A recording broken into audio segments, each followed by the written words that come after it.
¿Qué tal? ¿Cómo les va? Buena mañana para todos. Hoy es 8 de abril y son las 7 de la mañana con 2 minutos. Nicolás Delgado. Buen día, Mariano. ¿Cómo estás? Mañana nublada, Está mañana fea. Ventosa. Linda para estar en casa. Mañana para quedarse en casa. Sí, sin totalmente. Tenemos a esta hora 14 grados con 6 décimas, pero la sensación térmica es muy inferior, evidentemente, pues está bastante fresco. 64% la humedad y la máxima en el sur será de 17, también en el este. Algo nuboso y nuboso en la mañana y de tarde algo nuboso y nuboso también con una baja probabilidad de precipitaciones escasas. En el centro del país, vamos a ver qué temperatura tenemos a esta hora y sí, estaba visto, menos de 4 grados. 3 grados con 7 décimas ahora, 98% de humedad y la máxima será de 20 en las primeras horas de la tarde, o sea que hay una gran diferencia entre la mínima y la máxima. La mínima fue de 3. Hoy en las primeras horas de la madrugada. De mañana claro y algo nuboso, con periodos de nuboso y hay heladas agrometeorológicas. Y de tarde algo nuboso y nuboso. Por el norte del país no hace tanto frío como en el centro, pero igual estamos muy frescos. 7 grados ahora, 92% la humedad y la máxima será de 22. Claro y algo nuboso durante todo el día hasta la noche. El frío tiene una cosa. Y es que es peor para contraer influenza, gripe y ese tipo de afecciones de salud. Te noto un poco resfriado ya, la alergia habitual de cada otoño, esperemos. Pero al mismo tiempo te lleva a guardarte más. Sí. Entonces te quitan las ganas de salir. Te quitan las ganas de salir. Esperemos que los uruguayos aprovechen entonces este frío que ha llegado para quedarse en la casa. Todo pasa. Las noticias en bandeja. El Sistema Nacional de Emergencias confirmó la 7ª muerte por coronavirus en el país. Era un paciente de 84 años, procedente de San Carlos, que padecía patologías previas y falleció en un sanatorio de Maldonado. Ayer se realizaron 342 análisis con 333 resultados negativos y 9 positivos. Desde que se decretó la emergencia sanitaria, hubo 424 casos confirmados de COVID-19.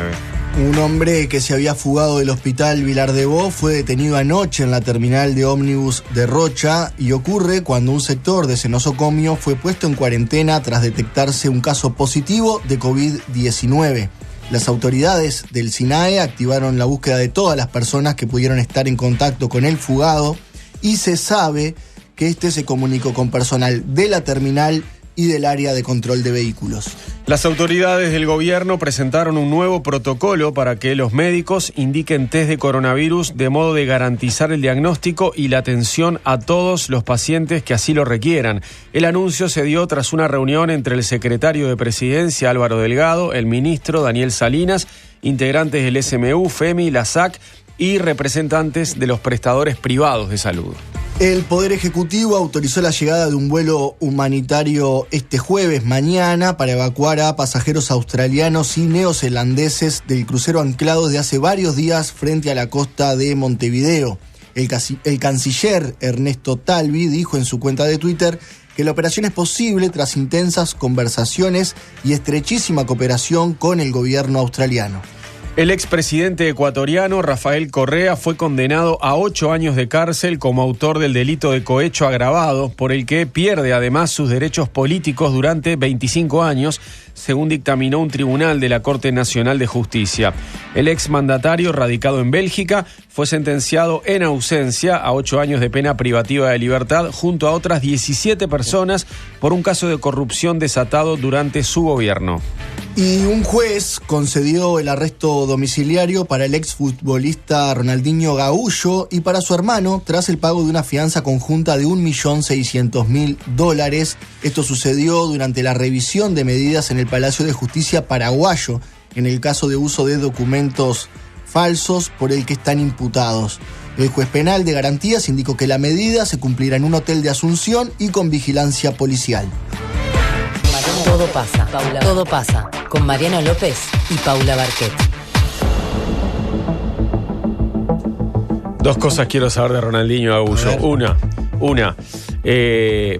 ¿Por qué el hermano incurrió en todas estas acciones delictivas por las que marchan? Apuntando directamente contra el hermano. Sí, es el hermano. Zafando de culpa a Ronaldinho. Sí, o sea, él acompañaba a su hermano y entró con un pasaporte falso a Paraguay. Aparte, si vos sos brasilero, no necesitas pasaporte para entrar a Paraguay. Ya ahí estaban marcando bobera, ¿no?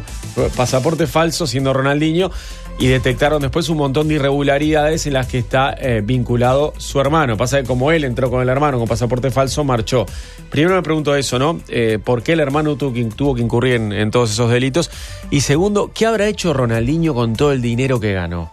¿Se lo habrá patinado? ¿No? Y ¿Habrá guardado que una algo? gran parte se lo haya patinado, Sí, ¿qué quieres que te diga? Mirá que hizo plata, ¿eh? Es un tipo que triunfó en Barcelona, ¿no? Claro. En su momento, yo no sé, capaz que 2002, 2003, un poquito más, quizá 2004, era sin lugar a dudas la gran estrella del mundo, Sí. junto con Ronaldo.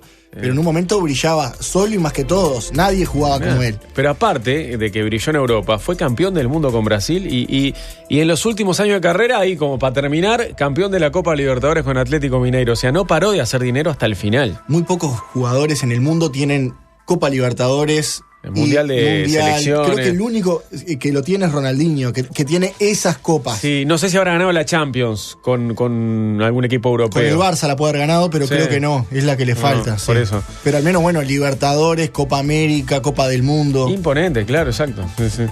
Bueno, por lo menos ahora puede gozar de ese beneficio de la prisión domiciliaria en un hotel de Paraguay, en Asunción. No la debe pasar mal. Ronaldinho No, tiene un ni- semblante muy Ni particular. en la cárcel la pasó mal, armó picados y eso, pero igual es Perdió, raro. parece que perdió contra un homicida y Pero que termine en cana Ronaldinho en Paraguay es insólito. es ¿no? raro, es muy raro.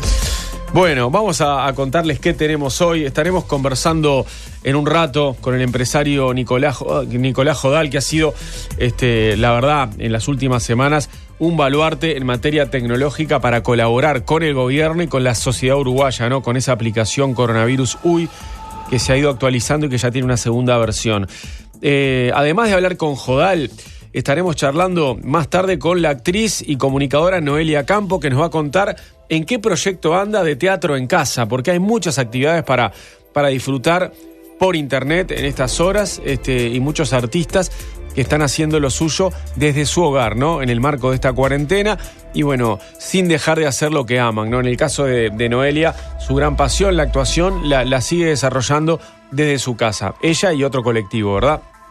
Y bueno, también tendremos a Fernando Pelu Pereira con su espacio de música. Ahora les vamos a contar las noticias más importantes de hoy y algunas cosas que sucedieron ayer también. Primero, lamentablemente se confirmó la 7ª muerte por coronavirus en nuestro país. Se trata de un reconocido escribano de la ciudad de San Carlos, un señor de 84 años, anciano ya. Él estaba internado desde hacía 15 días en el CTI del Sanatorio Cantegril en Maldonado.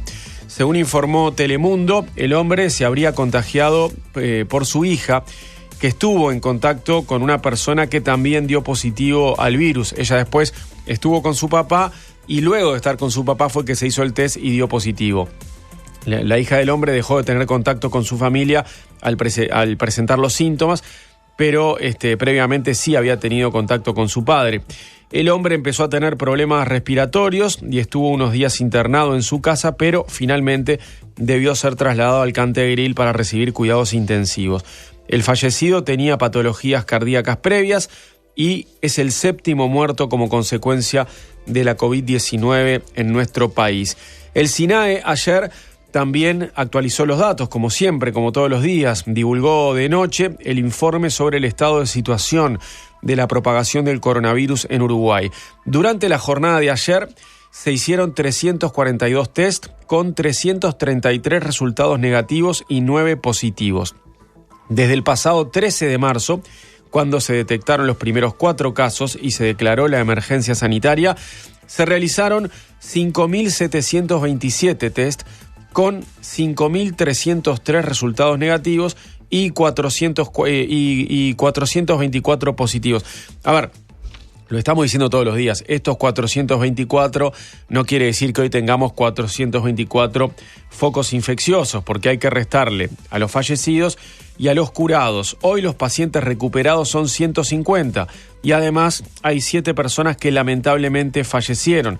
Por eso el foco infeccioso es menor, y eso es lo que hay que destacar, ¿no? O sea, las personas que hoy pueden contagiar y que tienen el virus activo son menos de 300, pero claro, confirmadas, ¿no? Después hay que ver a todos aquellos que están en lista de espera para que les haga el test a ver si son positivos o negativos. Ayer hubo, más allá de esta mala noticia del fallecimiento, obviamente, que son noticias que vamos a empezar a recibir lamentablemente a diario, hubo 2 o 3 noticias buenas con respecto a esto que leías. Uno es que aumentaron los test, efectivamente era algo que se estaba esperando, se superaron los 300. Un poquito, pero aumentaron. Estamos lejos de los 1000 diarios que querían. Estamos lejos, pero se duplicaron en pocos días. Y la segunda es que mantenemos una tasa baja de contagios en relación a test. Exacto. Bastante baja, sorprendentemente baja. Eso se viene dando en los últimos 2 días y es bueno.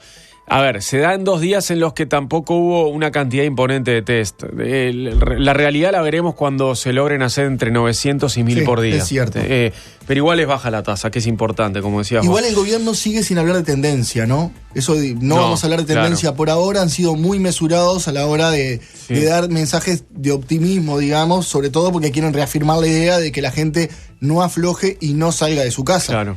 Sí, porque el afloje puede llevar a que otra vez se eleve el número de casos positivos. Como pasó en Japón, por ejemplo, que una vez que hubo el afloje, se disparó los casos positivos. Sí. Del total de casos confirmados, 59 están dentro del personal de la salud. Y bueno, como decía yo recién, según los últimos datos hay 150 pacientes recuperados.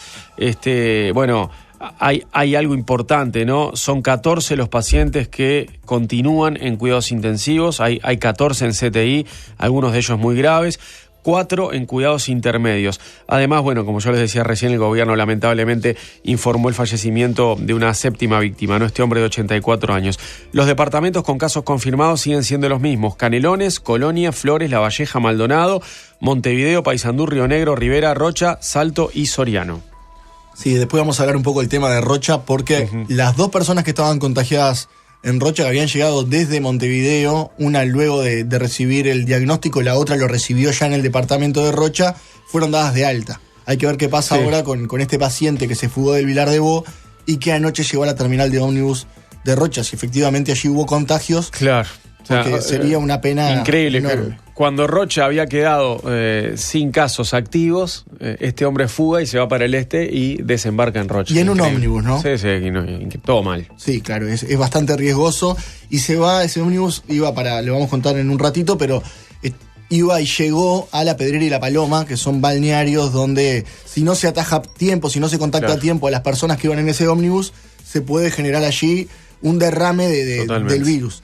Bueno, y le decíamos, ayer hubo 2 buenas noticias anunciadas de tardecita cuando se actualizaron los datos. Uno es que aumentaron los test y otro que no se aumentó la tasa de contagios. Y la tercera buena noticia es que el gobierno resolvió ajustar los criterios para aumentar la capacidad de testeos a pacientes con síntomas de COVID-19, de forma de que nadie quede sin acceder a los diagnósticos.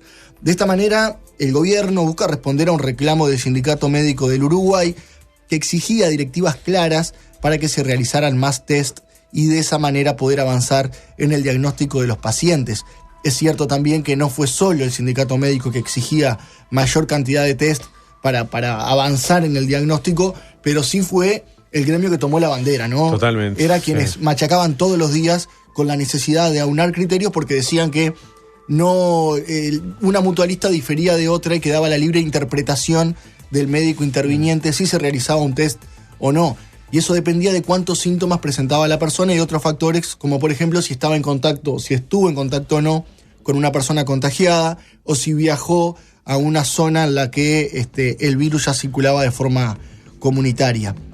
Si bien el ministro de Salud Pública, Daniel Salinas, había anunciado que a esta altura se procesarían entre 800 y 900 test diarios, ni siquiera se está alcanzando la mitad. Sin embargo, con este nuevo cambio anunciado ayer por las autoridades, se aspira a realizar al menos 1000 test por día.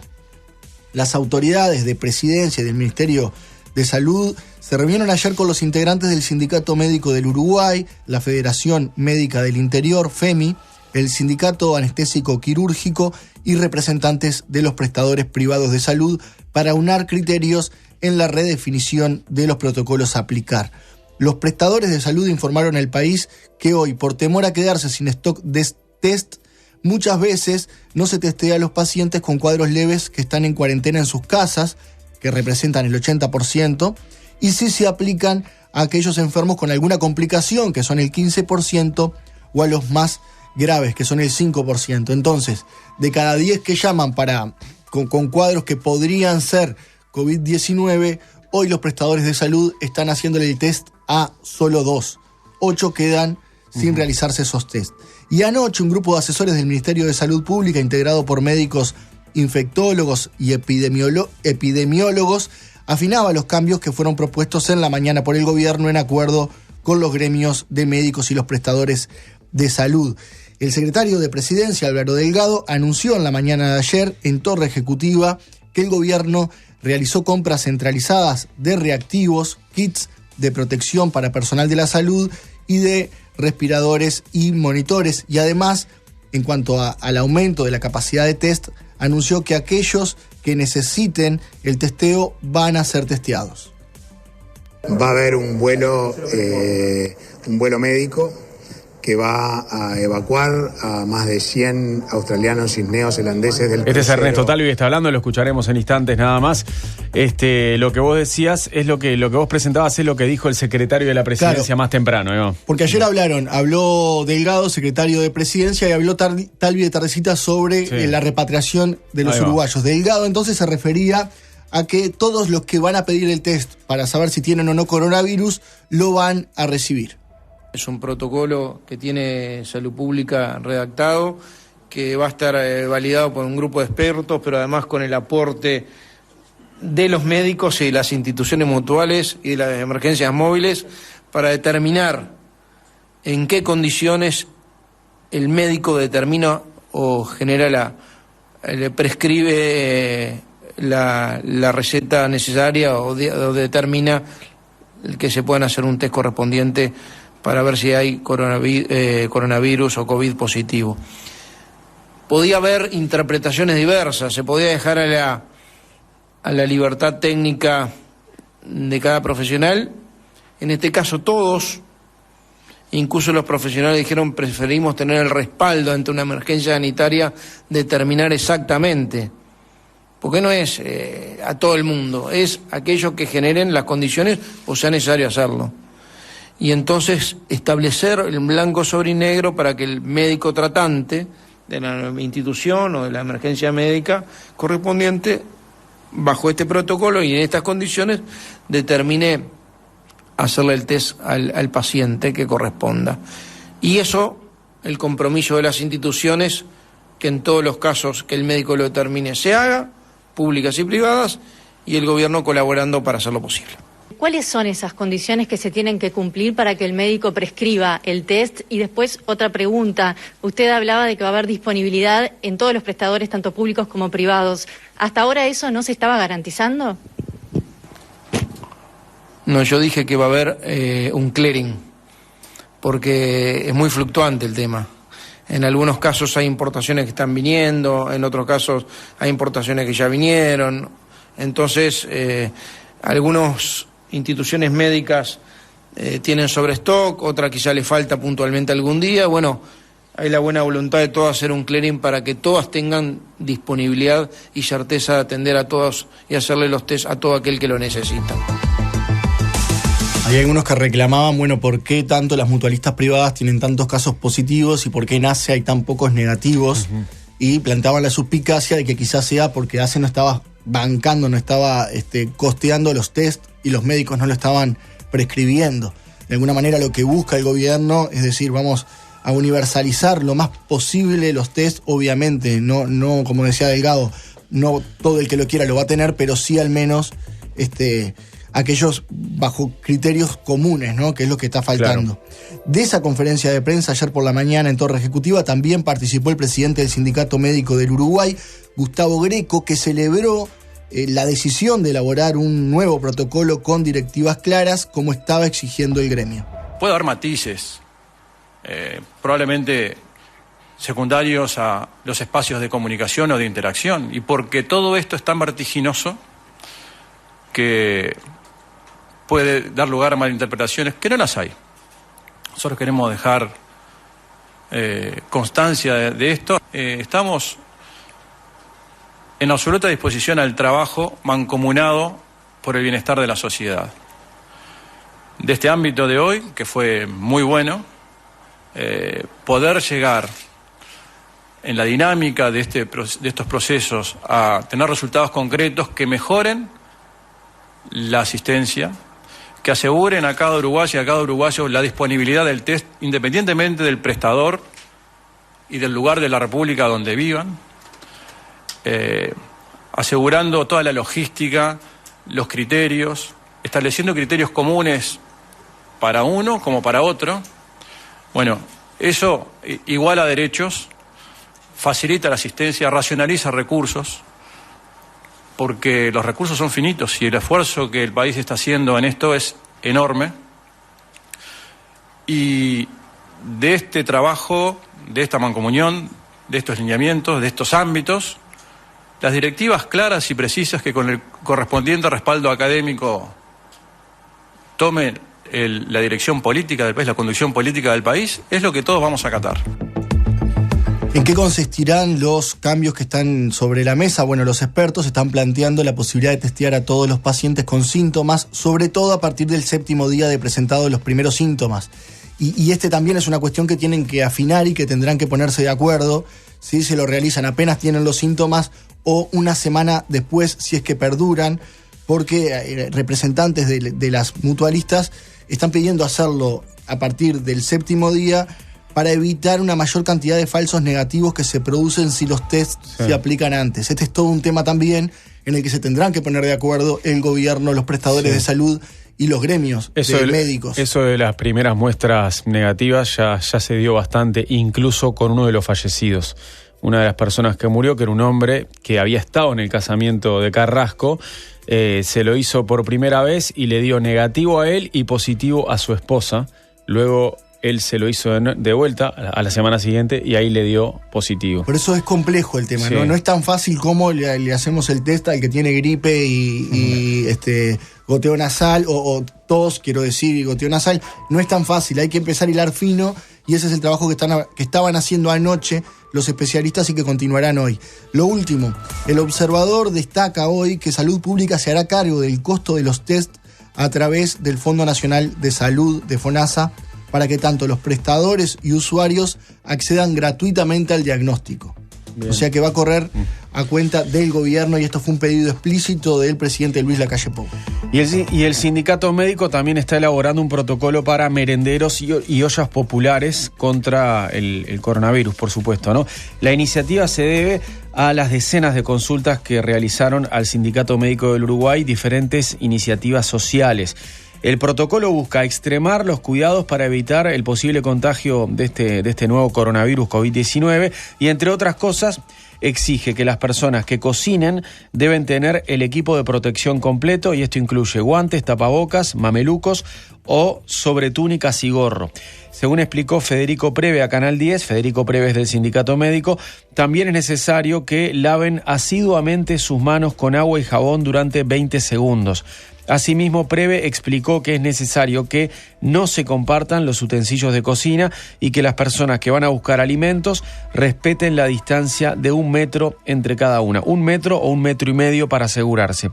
El protocolo quedará pronto el próximo fin de semana. Luego el SMU tiene previsto visitar varias iniciativas sociales con el fin de colaborar en la instrumentación de las medidas y verán si hay que adoptar otras con el paso de las semanas. Y como les contábamos hace un ratito, la República de Rocha sigue siendo noticia por el coronavirus, a pesar de que aún no registra casos autóctonos. Recordemos que las 2 personas que llegaron al departamento contagiados de COVID-19 fueron hostigadas por la comunidad, una en Punta del Diablo, a quien le quemaron la casa, incluso intentaron prenderle fuego su casa, y otra en La Paloma, y que tanto el hombre como la mujer abandonaron la costa y regresaron a la capital del país en las últimas horas después de recibir el alta. Ese era el escenario hasta ayer, la policía y prefectura pidiendo que la gente se retire de las costas, se retire de la playa, una nueva normativa que impide que la gente baje a la playa. Y ahora están todas cerradas, ¿no? Bueno, se ve acá impresionante. Qué imagen fuerte la de ver esta, ¿no? Las playas de Montevideo cerradas con vallado o encintado. Ahora sí,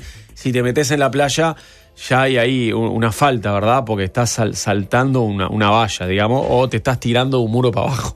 Sí, o sea, a ver, también. la duda mía es, porque todo tiene su vericueto legal, ¿no? Si vos, por ejemplo, saltás del murito para abajo, que muchos lo hacíamos de niño, ¿no? Te puedes dar un porrazo, pero terminás en la arena y en la playa. ¿También hay falta y hay multa? Porque ahí no tiraste abajo ninguna valla ni rompiste ningún encintado. Saltaste por un muro y te metiste en la playa. O sea, estamos hablando de seguro estás haciendo algo mal. Sí. Pero yo no sé si ahí te pueden meter la multa. Pensando en la playa Pocitos, ¿no? Claro. Y en muchas que tienen muro y ahí no pusieron vallado porque hay un muro. Y después altura, digamos. Y yo diría que el espíritu de la ley es que sí, que Claro. debería haber una multa. Si se respeta el espíritu, ahí va. Debería haber una multa. Anduve por la Rambla hace 2 días, en la altura de la Embajada de Estados Unidos, donde está la pista de patinaje. Sí. Y ahí, incluso estando ya en esta situación en el que la pandemia ya afectaba a nuestro país, se solía haber gente todos los días. Eso está cerrado. Y cuando pasé, ya te digo, fue hace 2 días, en horas del mediodía, no había absolutamente nadie. O sea, realmente Sí. tipo de medidas generan un impacto en la población. No, es tremendo. O sea, a ver, yo nací ahí en Pocitos y nunca en mi vida, en 45 años, vi la playa Vacía como está. No, y con vallado en Claro. las escaleras con valla. Ya habían tomado una medida previa que era apagar las luces de la Rambla en Quibón. O sea, no sé si te diste cuenta o pasaste de noche por acá. Pasé de noche, pero no me había dado cuenta. El alumbrado público de la Rambla está apagado, Ajá. que por lo general suele estar prendido, suele estar Claro. encendido. Por eso está todo mucho más oscuro. Eso invita Sí. de alguna manera a no estar, obvio. a no andar por allí. Pero bueno, estas son igual. Yo creo que el gran escollo que enfrenta ahora el gobierno, y hablábamos ayer de esto con Pablo Itamuzú, el director de movilidad de la Intendencia de Montevideo, es que van a hacer con el transporte público. Claro. Porque si siguen persiguiendo surfistas que se tiran al agua, pero los ómnibus siguen yendo repletos de gente, no tiene, digamos, parece paradójica las medidas tomadas, contradictorias. Sí, porque ahí se aglomera gente. Ahí se aglomera gente. Es verdad que la mayoría pasan vacíos, pero hay algunos que pasan con mucho público, porque se acortaron las frecuencias y en algunos horarios hay bondis que están llenos, como el 185 que veíamos. Como el 128 de ayer. O como el que te tomaste vos a las 5:30. Pero Ahí hoy va. me tomé unos 5:30 y iba vacío, por Mirá. ejemplo. El gobierno va a tener que afinar eso para resolver. El gobierno nacional ha dicho que lo más importante es la salud por encima de la economía. Pero bueno, lo que nos decía ayer el jerarca de la Intendencia es que ellos también tienen que mirar la salud económica de las cooperativas de transporte que ya venían complicadas. Sí. Y que están dando pérdidas porque tienen 80% de baja caída de venta de boletos, claro. en la venta de boletos. Volvemos a Rocha. Entonces decíamos que 2 personas que estaban contagiadas fueron dadas de alta y volvieron a la capital, pero que ayer llegó una tercera persona que podría tener coronavirus al departamento de Rocha. Se trata de un paciente del Vilar de Bo que se fugó del hospital psiquiátrico y ayer se tomó un ómnibus hacia La Pedrera. A las 19:30 el hombre se bajó en la terminal de la ciudad de Rocha y fue detenido por la policía. Recordemos también que el sector de hombres del hospital Vilar de Bo fue puesto en cuarentena luego de que se detectara un caso positivo de coronavirus y 2 pacientes con síntomas sospechosos de la enfermedad. Es por eso que las autoridades del Sistema Nacional de Emergencia activaron la búsqueda de todas las personas que pudieron estar en contacto con el fugado. Subrayado informa que el hombre estuvo en contacto con personal de la terminal y del área de control de ómnibus y agrega que estos últimos ya están aislados mientras otros esperan orden de salud pública. El paciente había sido detenido por causar un desorden en el ómnibus, pero luego los policías advirtieron que se había escapado del Vilar de Bo. Por esa razón fue derivado ayer al hospital departamental, también obviamente porque puede ser que esté contagiado de coronavirus. Los policías que intervinieron fueron certificados por 72 horas, al tiempo que se ordenó cerrar y desinfectar la seccional 12 y el patrullero utilizado. ¿Qué pasa con los pasajeros? Como les decíamos, el SINAE los está intentando contactar. ¿Y qué información tiene? Esto lo hablábamos el lunes acá en Todo Pasa con el ministro de Turismo, Germán Cardoso, con el que comentábamos una resolución de la Dirección Nacional de Transporte que estableció en las últimas horas que cuando un pasajero se sube a un transporte colectivo interdepartamental, la empresa debe exigirle el número de teléfono. y es por esa razón que anoche las autoridades del SINAE estaban buscando a contrarreloj contactar a todos los pasajeros de este ómnibus en el que viajó el paciente del Vilar de Bo para evitar o cortar el contagio si es que él está con COVID-19.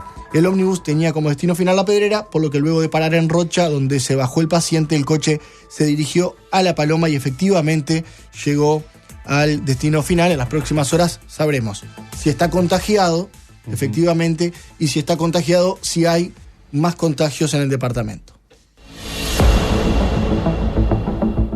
Todo pasa, cuarta temporada. César Sanguinetti, Fernando Pereira, Mario Bardanca y Nicolás Bagatini. Cuarta temporada. Las columnas en Todo pasa.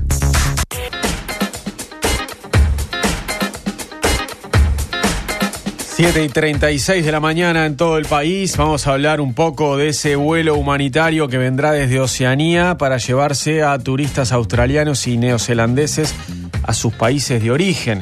El gobierno confirmó la llegada de ese avión que vendrá desde Australia, financiado por el gobierno australiano, para evacuar a los pasajeros del crucero Greg Mortimer que puedan viajar, australianos y neozelandeses, que en su gran mayoría dieron positivo para COVID-19, pero que son de color verde, como habían clasificado los médicos que subieron a bordo del barco, ¿no? Los que tienen el virus, pero pueden viajar, ¿no? Y tienen solamente síntomas leves. Bueno, esas personas se podrán ir mañana jueves para sus países, para Australia y Nueva Zelanda. De esta manera lo anunció el canciller Ernesto Talvi en rueda de prensa. Va a haber un vuelo médico que va a evacuar a más de 100 australianos y neozelandeses del crucero Greg Mortimer, con lo cual las personas que van a quedar a bordo van a ser fundamentalmente los miembros de la tripulación, que son los más jóvenes, un promedio de edad de 40 años y por ende una población de menos riesgo. Después de la población restante, sabemos que todos están presuntos contagiados o contaminados. La situación está controlada. Es posible que hoy tengamos que bajar 2 pasajeros más que su estado de salud se deterioró y van a requerir hospitalización en Montevideo. A la vez, uno de los que había sido hospitalizado en CTI está mejorando mucho su situación y los 3 que estaban en cuidados intermedios están evolucionando muy favorablemente. Así que entendemos que con el vuelo que va a llevar australianos y neozelandeses, y siendo que los que van a quedar aún con presuntos contagiados o contaminados son la población más joven del buque, entendemos que la situación está esencialmente bajo control. Con esos 2 que serán bajados, ya suman 8 los extranjeros que están en diferentes sanatorios de Montevideo, hospitalizados por tener síntomas importantes, ¿no? En algunos casos muy graves de coronavirus. Recordemos, ya hay 6 personas, primero fueron 3 que eran los que estaban más complicados, que fueron todos a CTI, y luego otros 3 que fueron a cuidados intermedios, algunos al Británico y otros al CASMU de 8 de octubre y Abreu, en su mayoría turistas, o sea, neozelandeses, australianos, ingleses, y también un trabajador filipino del crucero que tuvo que ser hospitalizado acá en Montevideo. Bueno, ahora ya están yendo a buscar a otros 2 para que desciendan y sean atendidos acá en la capital, y el resto entonces tendrá primero el corredor humanitario rumbo a un aeropuerto y luego se irán en este vuelo médico que se envía desde Australia. Mañana jueves entonces será ese vuelo y antes habrá que hacer todo el desembarco de pasajeros acá en Montevideo, el corredor humanitario, y que desde el aeropuerto, con todas las medidas de seguridad y de protección que tienen que tomar, se puedan ir para sus países, para Australia y Nueva Zelanda. Talvi en esta rueda de prensa también agregó que esta operación es posible tras intensas conversaciones y una estrechísima cooperación con el gobierno australiano. Luego lo agregó en su cuenta de Twitter esto, ¿no? Él trató de destacar la excelente relación con Australia y esta cooperación que hubo entre ambos países. Y también en esta rueda de prensa informó el ministro de Relaciones Exteriores que ya se repatrió a 2.334 uruguayos de diferentes partes del mundo desde que comenzó la operación Todos en Casa. Eran 3.000 2.000 los que estaban varados, decía Talvi. Bueno, ya repatriaron a 2.334. ¿Qué quiere decir esto? Que todavía quedan 627 varados. Recordemos quiénes entraban en esa clasificación de varados para la Cancillería. Todos aquellos que tuvieran un pasaje de vuelta ya comprado hasta el 13 de abril, hasta el lunes que viene. Puede que haya algún cambio ahí, por lo que dijo Talvi ayer. Sí, claro, pues sobre todo se puede extender un poquito eso, ¿no? Porque ¿qué pasa? Lo que decía Talvi ayer en conferencia, en rueda de prensa fuera de Torre Ejecutiva, es que los estudiantes de ciencias económicas que en estos momentos están en Japón, porque tuvieron que empezar a correr de país en país escapando al COVID. Querían seguir de viaje cuando arrancó todo y ahora muchos ya quieren volver. Y ahora ya quieren volver. Entonces ellos, que en principio no eran considerados varados, puede que empiecen a considerarse varados. Se agranda la lista de varados, pero con esta excepción de personas que no sacaron pasaje para volver, digamos. Estas personas no tienen boleto ya comprado para venirse, pero se los considera varados porque quieren venirse. Que son un montón, ¿no? Sí, no son prioridad. Pero después de que terminen el trabajo con estos 627 que quedan, que tenían pasaje comprado, comenzarán a laburar con estos uruguayos que quieren venirse. Y les mandamos un abrazo grande, porque hay un grupo de estos uruguayos que nos está escuchando en Japón. De sanduceros. Uno de ellos al menos es hincha del Bellavista de Paysandú, del Paysandú Bellavista, donde jugaba el Cachareva. En realidad, para la gente de Paysandú es el Bellavista de Paysandú, pero para el campeonato uruguayo, para el fútbol profesional de acá, era el Paysandú Bellavista porque le cambiaron el nombre, creo que no sé si era para distinguirlo del cuadro que jugaba el torneo allá local, porque eran equipos diferentes, o para distinguirlo de Bellavista de Montevideo. No, debe haber sido para distinguirlo de Bellavista de Paysandú, porque empezaron a tener dos equipos paralelos, digamos. Uno competía allá y otro acá en el profesionalismo. Ahí va. Está bien. Uno de ellos cumplió año ayer, 28 años, y estuvimos en contacto con él. Nos decían que están a la espera de lo que pueda pasar, porque el grupo de ciencias económicas no está unido en Japón. Están en diferentes ciudades, entonces va a ser todo también una operativa a regresar, organizar el regreso a Montevideo si es que se concreta. Bueno, y Talvi estuvo hablando con los periodistas de este tema e informó que durante los últimos días siguieron llegando uruguayos. Ayer arribaron 25 que estaban varados en Guayana Francesa y hoy vienen 110 desde San Pablo en el vuelo de Amazonas. Tenemos 2.334 repatriados y 627 que nos queda por repatriar. Están llegando hoy en el Hércules de la Guyana Francesa y de París, que llegaron a su vez por Air France a la Guyana Francesa, unos 25 uruguayos, y mañana en el Amazonas de San Pablo unos 110 uruguayos en el vuelo solidario que está funcionando, que están llegando de todas partes del mundo. Así que confiamos que antes del 12, cuando termine la operación Todos en Casa, hayamos repatriado prácticamente a la totalidad de los uruguayos que habían quedado varados por el coronavirus. Después le preguntaban por los uruguayos en Venezuela y Talvi decía que sigue habiendo problemas, ¿no? No solo con los uruguayos, también con los venezolanos residentes en Uruguay que estaban visitando a sus familias y que quieren volver. Para estos efectos son considerados uruguayos también esos venezolanos. Están ahí, Uruguay hace intensas gestiones, decía Talvi, pero todavía no hay resultado. Y lo que decía Talvi es, acá no estamos solos. Todos los países del mundo con compatriotas en Venezuela tienen el mismo problema y nadie logró todavía destrabar la situación y conseguir que un vuelo llegue a Caracas para llevarse a sus compatriotas a su país. Nadie lo logró todavía. Evidentemente ahí hay problemas políticos. Claro, toda la sintonía que tal vez destaca en su cuenta de Twitter con el gobierno australiano es la que falta con el gobierno venezolano. Sí. Y no solo le falta a Uruguay, le falta a todo el mundo, ¿no? Incluso le está faltando a gobiernos que hoy tienen otra afinidad ideológica con Venezuela, como por ejemplo Argentina. Hoy Argentina, que tiene un gobierno kirchnerista, tiene una mejor relación con Venezuela. Tiene un gobierno kirchnerista, bueno. Y sí, la vicepresidenta es Cristina. Sí, está bien. Y el presidente fue un hombre muy fiel a Néstor. Del riñón de Néstor, claro, sí.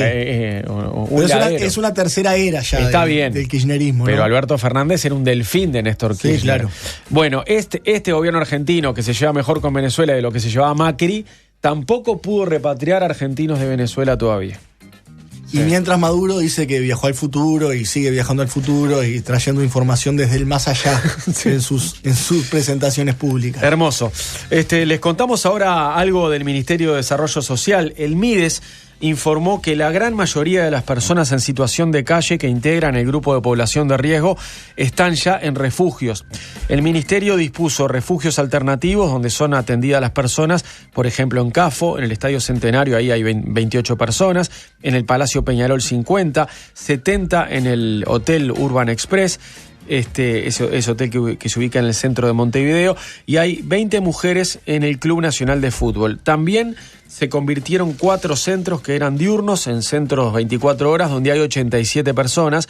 El Estadio Charrúa es utilizado como lugar de aislamiento, donde son derivadas las personas con síntomas sospechosos. Hay 9 personas aisladas, 7 ya dieron resultados negativos y se espera por 2 test más. Mientras que en la Rural del Prado ya se acondicionaron contenedores y servirá como centro de contingencia en caso de ser necesario. Y Defensor Sporting Club ya ofreció también sus instalaciones para poner camas ahí. Y hablemos de Rivera, porque el hombre de 73 años que se encuentra internado en el hospital de Rivera con coronavirus y que fue denunciado por un auxiliar de servicio por acosarla y toserle intencionalmente en la cara, deberá cumplir prisión domiciliaria por 30 días. La fiscal de Rivera, Bárbara Zapater, lo imputó por reiterados delitos de desacato, uno de ellos en concurso formal con un delito de violencia privada, y solicitó internación domiciliaria por 120 días, pero el juez actuante otorgó 30 días. Tras la denuncia policial presentada por la funcionaria, el hombre fue detenido por efectivos de delitos complejos de la jefatura de Rivera y a pedido de la dirección del hospital, el paciente cuenta con vigilancia permanente. El hombre, recordemos, había viajado desde Montevideo a la zona fronteriza junto a su esposa y a otra persona, y el domingo, según denunció la funcionaria que limpiaba su cuarto en el hospital, el paciente comenzó a acosarla diciéndole "qué bonita que sos", se levantó y la abrazó. La trabajadora estaba con las medidas de protección correspondientes, guantes y tapabocas, según informó la policía. Por suerte, estaba con las medidas correspondientes. Como la mujer lo empujó, el anciano le tosió en el rostro a una distancia aproximada de 50 centímetros. Esto siempre según la versión de la denunciante. No es la versión, obviamente, del hombre que está acusado, internado. Claro. Luego del ataque, la funcionaria corrió a emergencia y contó lo sucedido. Se le hizo el test de COVID-19 y se espera en las próximas horas el resultado para saber si da positivo o no, pero lo cierto es que de todas maneras ella está en cuarentena. La defensa del hombre de 73 años sostiene que la fiscalía no tiene elementos que puedan comprobar la agresión que sufrió la mujer. Al mismo tiempo, aseguró en diálogo con Montevideo Portal que la decisión judicial de formalizar con 30 días de prisión domiciliaria a su defendido es tomada como una victoria, ya que la Fiscalía había solicitado 120 días como medida cautelar. La imputación es entendida como una cuarentena vigilada, dijo el abogado, dado que el hombre deberá permanecer en su domicilio, cumpliendo con las disposiciones sanitarias, pero siendo vigilado por la policía. Claro, en realidad no le cambia demasiado, es más tiempo, es cierto, pero en los hechos iba a tener que estar o en su casa o internado. Claro. De todos modos, la defensa del hombre no está de acuerdo con los delitos que la Fiscalía le adjudicó. Señaló que la sede fiscal no tiene elementos de convicción suficiente para enjuiciar al hombre y dijo que en relación al delito de violencia privada lo que surge de primera mano son acusaciones que deben ser probadas con algo más que la declaración de la mujer. En cuanto al desacato, la Fiscalía entendió que el sujeto desoyó una orden que recibió en Montevideo cuando recién estaba con síntomas y no se le había diagnosticado la enfermedad. En el lapso de tiempo entre la primera consulta y la confirmación de su estado de salud, el hombre viajó de Montevideo a Rivera y es en ese departamento donde se le diagnostica la presencia del virus. Según su abogado, este delito de desacato es difuso, ya que las recomendaciones médicas de quedarse quieto no se dieron de forma cabal.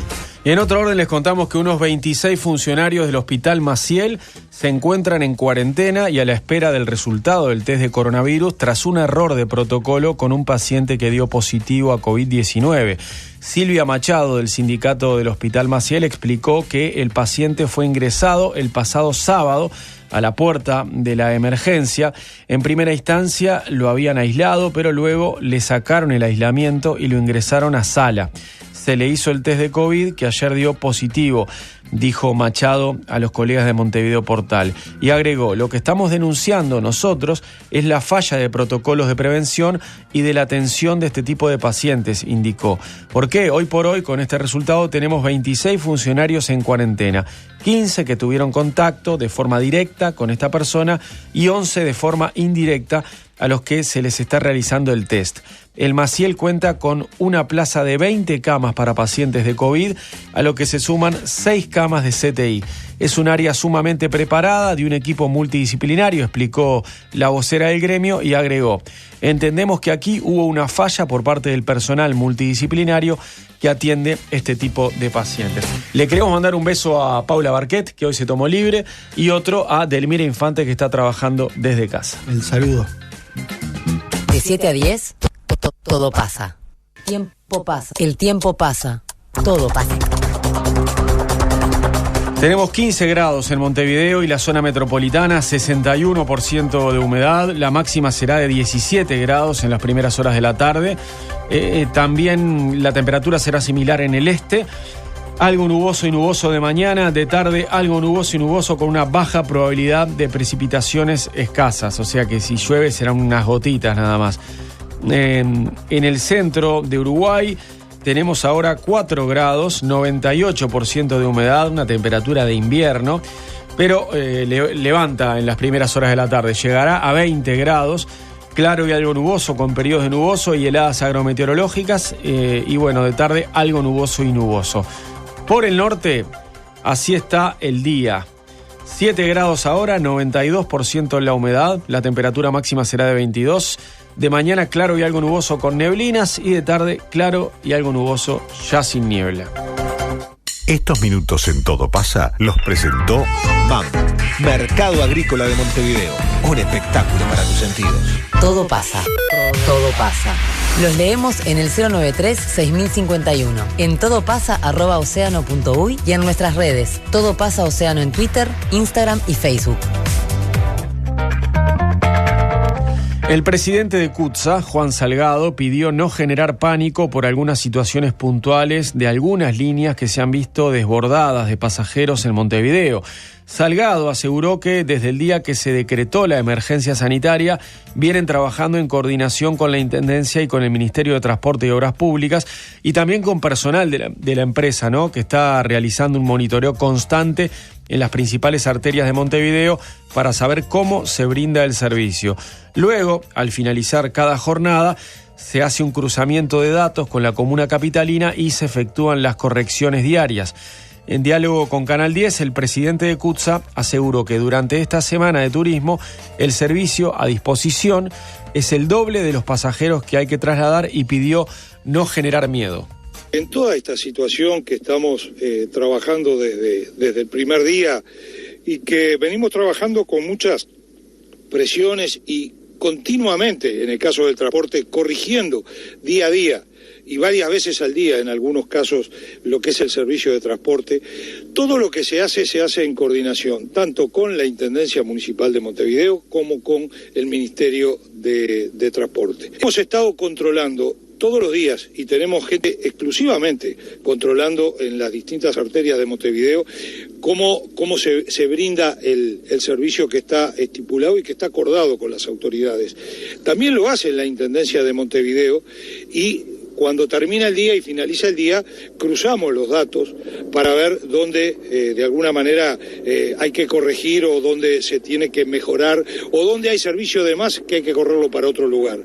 Nosotros queremos que el servicio se dé en las mejores condiciones. Ahora, en la Semana de Turismo estamos brindando el 40% de las frecuencias todo Montevideo y todo el servicio, todas las empresas de Montevideo están poniendo casi el 40% del servicio y de las frecuencias a disposición de la gente. Y se está trasladando al 20% de la población, o sea, a la mitad del servicio que se está dando.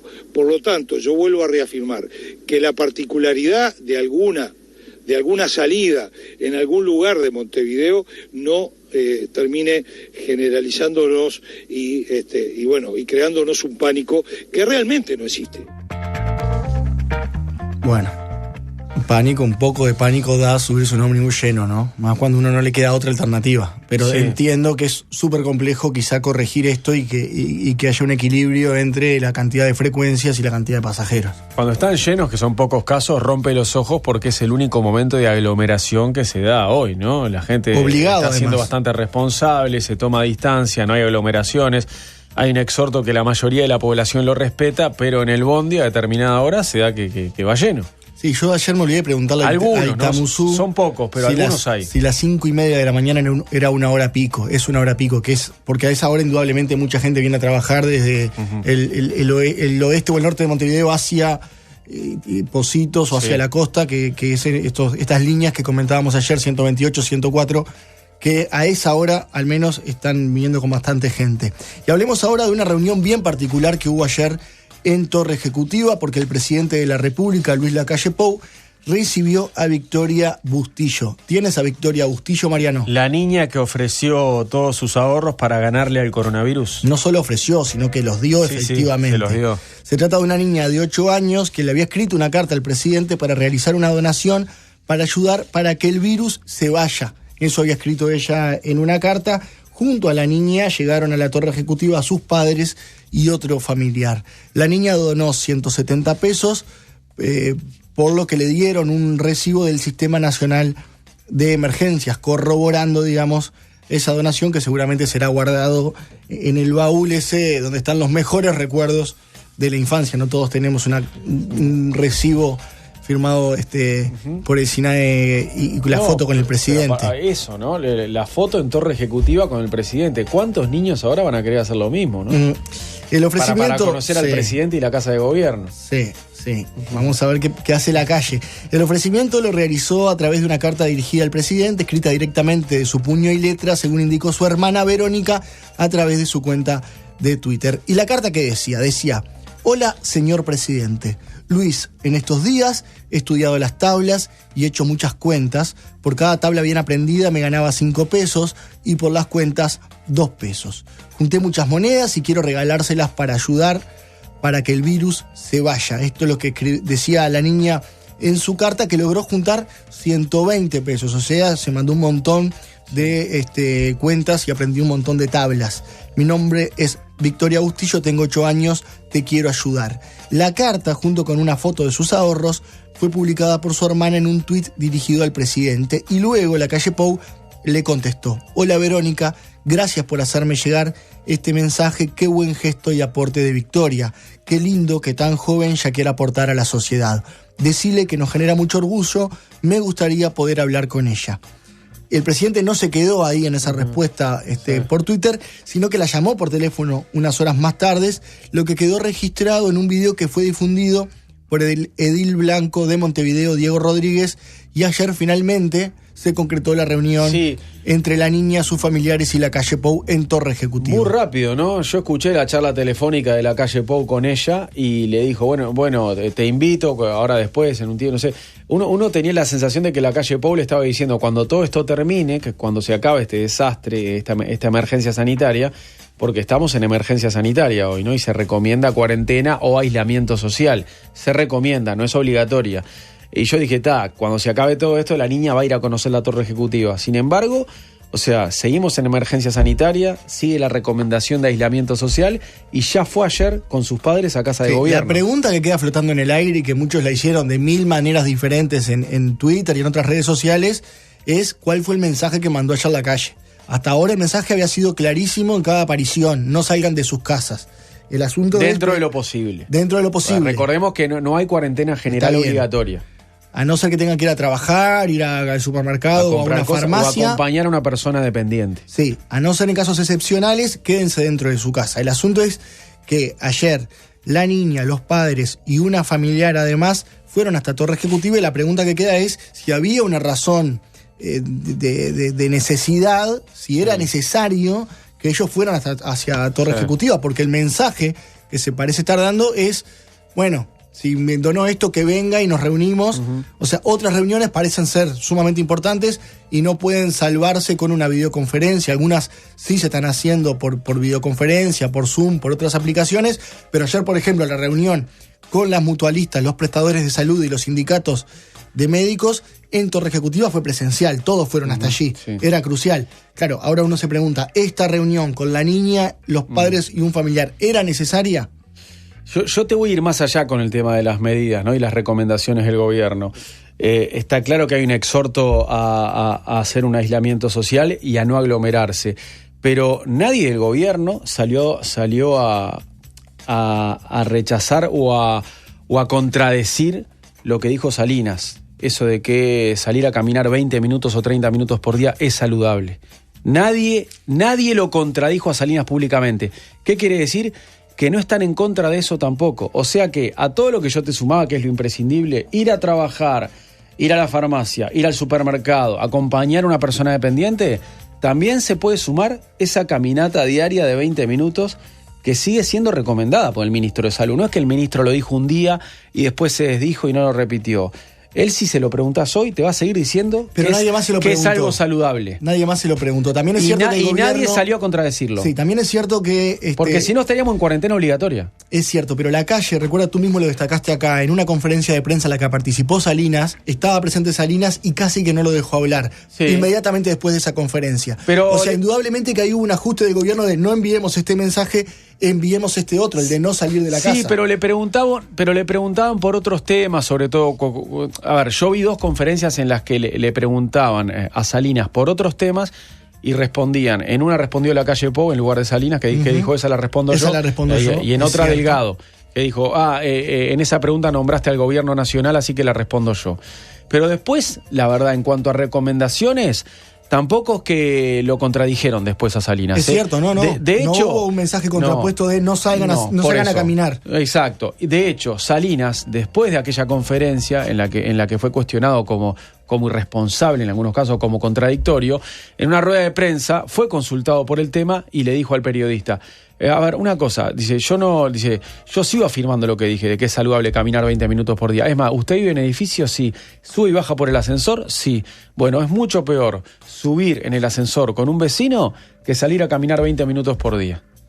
O sea, sí, él sigue pensando eso. También es mucho peor subir un ómnibus lleno de gente que ir a surfar solo al mar, porque ahí no hay ningún peligro de contagio. Está claro. Entonces ahí hay son los mensajes que se está mandando el gobierno. Y en el medio de todo esto, que creo que también es crucial recordarlo, está las preguntas sobre el comportamiento del virus. Si es que persiste en el aire o no, si es que tenemos que usar todos de forma obligatoria o recomendada, supongo. Sí, se sugiere ahora. Sí. Tapabocas todo el día. Entonces, a medida que van pasando los días, recién en el día, yo contaba, pasaron ya 25 días casi desde que se conoció el primer caso de coronavirus en Uruguay, y tras 25 días el gobierno está estableciendo un protocolo con los prestadores de salud para decir en qué casos debe realizarse el test. O sea, indudablemente que se tomaron muchas medidas muy pronto y rápido, como por ejemplo la suspensión de clases, pero también es cierto que el gobierno está ajustando. Hay cosas que se hacen sobre la marcha. Que está adecuando sobre la marcha, que ese es el reclamo también del Frente Amplio de, demos un paquete unificado, un mensaje único y no ir dando medidas de a poco. Pero también es cierto que al gobierno le viene llegando información en cuentagotas y a veces contradictorias, incluso en el uso de tapabocas y todo el tiempo, o no.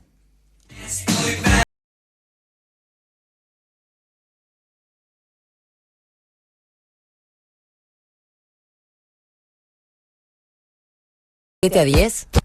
Todo pasa.